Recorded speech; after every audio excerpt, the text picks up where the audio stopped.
रावण आज भी जिंदा है। हाँ हाँ, वही रावण जिसका वध श्री राम ने किया था। क्या हुआ सुनकर झटका लगाना? जी हाँ दोस्तों, रावण आज भी इसी धरती पर मौजूद है।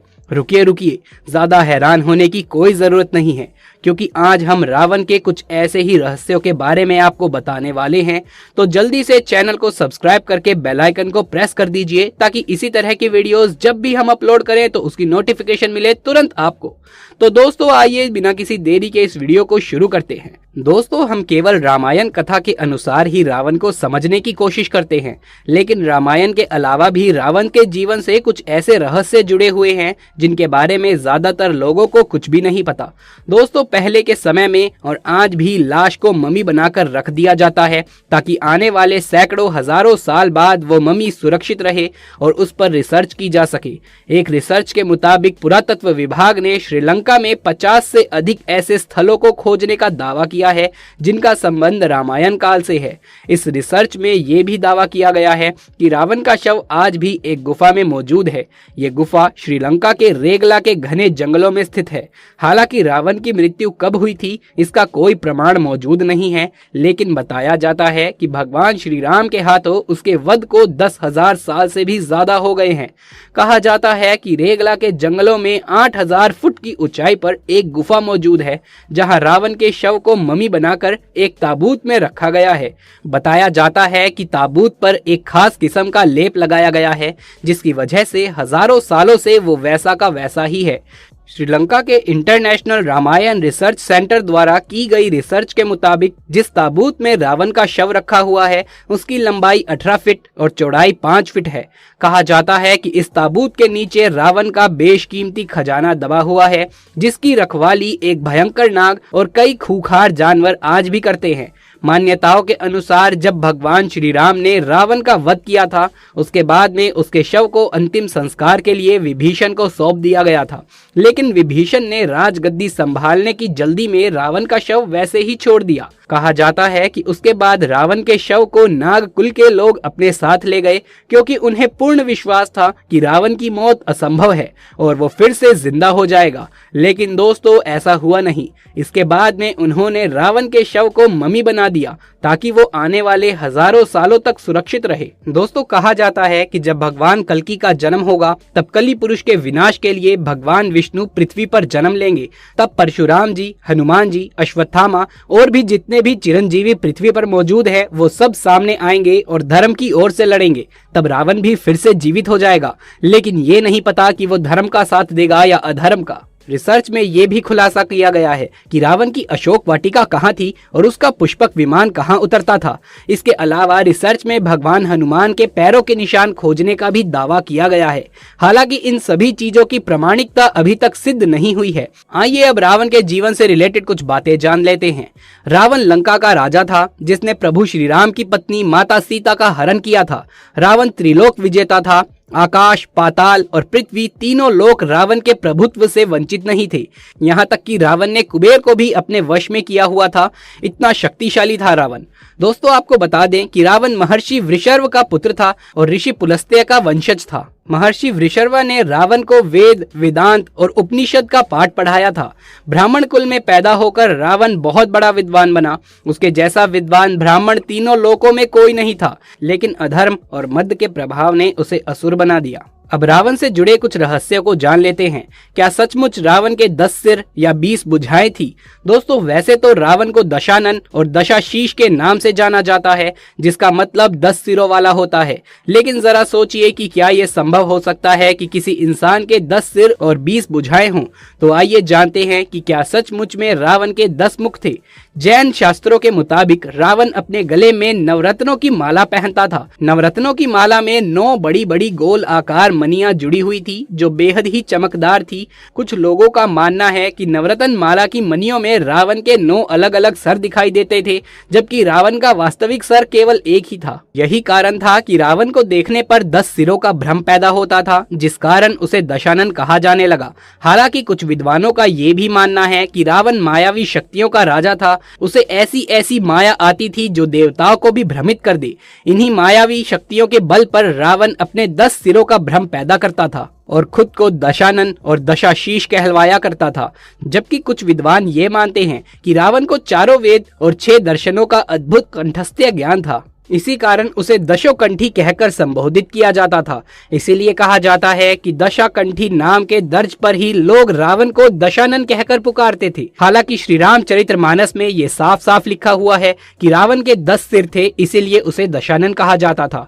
श्री रामचरितमानस में ये भी बताया गया है कि अश्विन मास के कृष्ण पक्ष की अमावस्या तिथि को रावण प्रभु श्री राम से युद्ध करने के लिए युद्ध स्थल में गया था, जिसके बाद अगले 10 दिनों तक प्रभु श्री राम ने अपने बाणों से एक एक करके रावण के 10 सिर धड़ से अलग कर दिए। इसी 10वें दिन ही शुक्ल पक्ष की दशमी के अवसर पर भगवान राम ने रावण का वध किया था।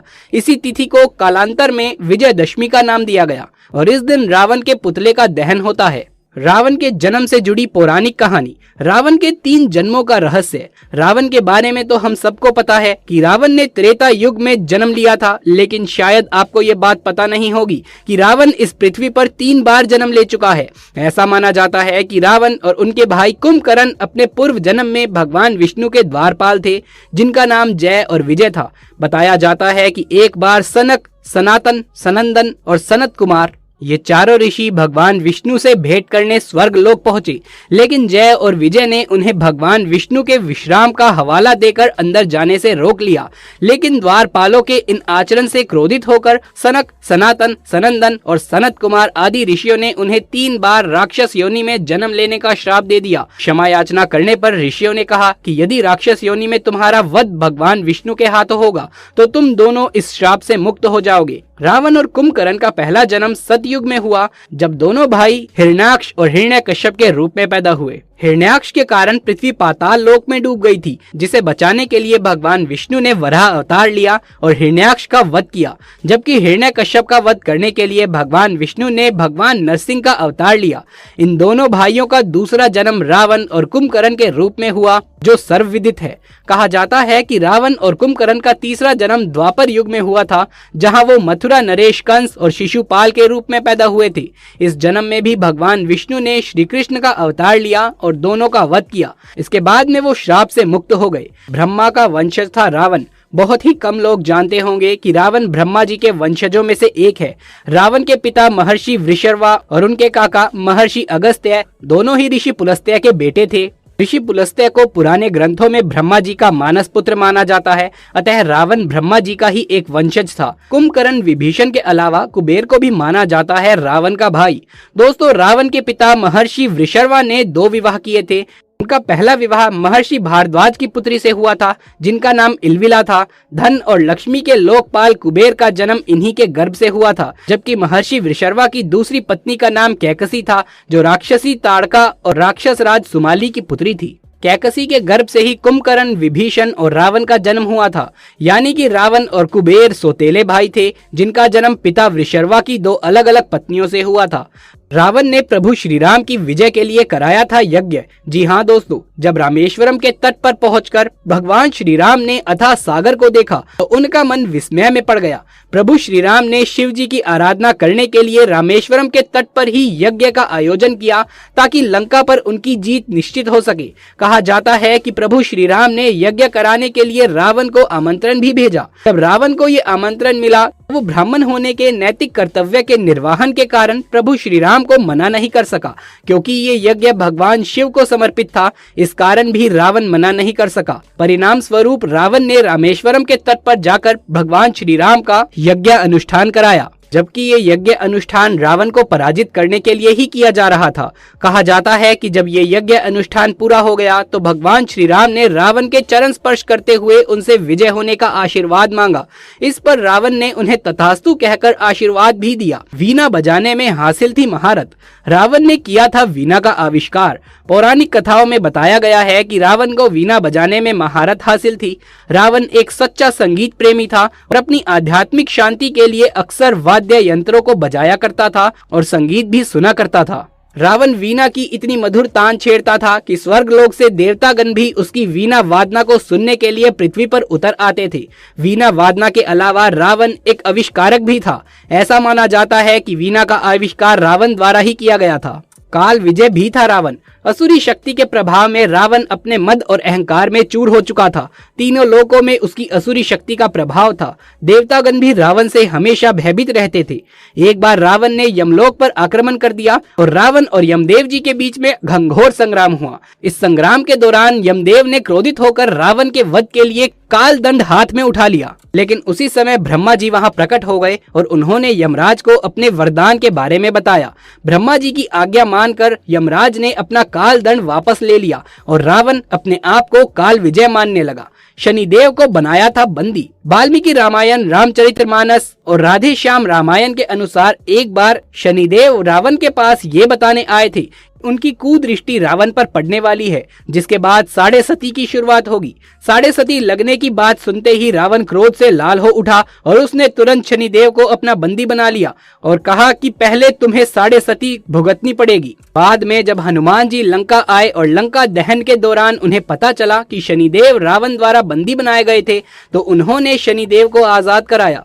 इसके बदले में शनिदेव ने लंका दहन में हनुमान जी की मदद भी करी थी। ग्रह नक्षत्रों की स्थिति बदल देता था रावण। रावण चाहता था कि उसके कुल का पतन कभी भी ना हो, इसीलिए वो ग्रह नक्षत्रों को भी अपनी स्थितियां बदलने के लिए मजबूर कर देता था।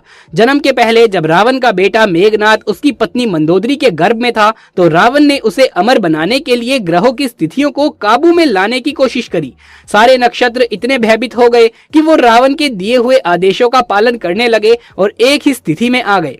लेकिन शनिदेव ने इस बात की गंभीरता को समझते हुए रावण के आदेश के विपरीत जाकर अपनी स्थिति बदल दी, जिसके कारण रावण अपनी मंशा में असफल हो गया। तो रावण जो शनिदेव को बंदी बनाया था, उसका एक कारण ये भी था दोस्तों। 6 महीने तक बाली की काख में बंदी थे रावण। भले ही रावण बहुत शक्तिशाली था और तीनों लोकों पर विजय ही माना जाता था, लेकिन रावण को भी कई राजाओं ने पराजित किया था। रामायण के अनुसार किष्किंधा के राजा बाली ने 6 महीने तक रावण को अपनी काख में दबा कर रखा था।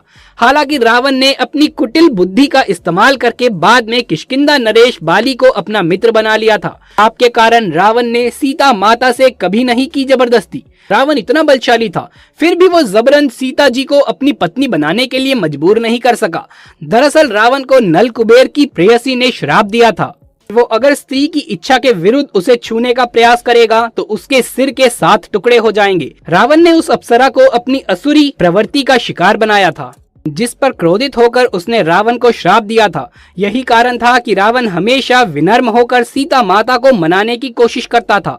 हालांकि कई बार वो क्रोध में भी आ जाता था, लेकिन श्राप के कारण उसने सीता जी से कभी भी जबरदस्ती नहीं करी। ये थी रावण से जुड़ी कुछ रोचक बातें। यदि ये वीडियो पसंद आया हो दोस्तों, तो इसे एक लाइक करके अपने दोस्तों और रिश्तेदारों में ज्यादा से ज्यादा शेयर कर दें। एंड बॉक्स में जय श्री राम लिखना बिल्कुल भी ना भूलें। आगे भी ऐसे वीडियोस देखते रहने के लिए चैनल को सब्सक्राइब करके पास वाले बेल आइकन को भी दबा लीजिए। जल्द मुलाकात होगी आपसे किसी अगली वीडियो में, तब तक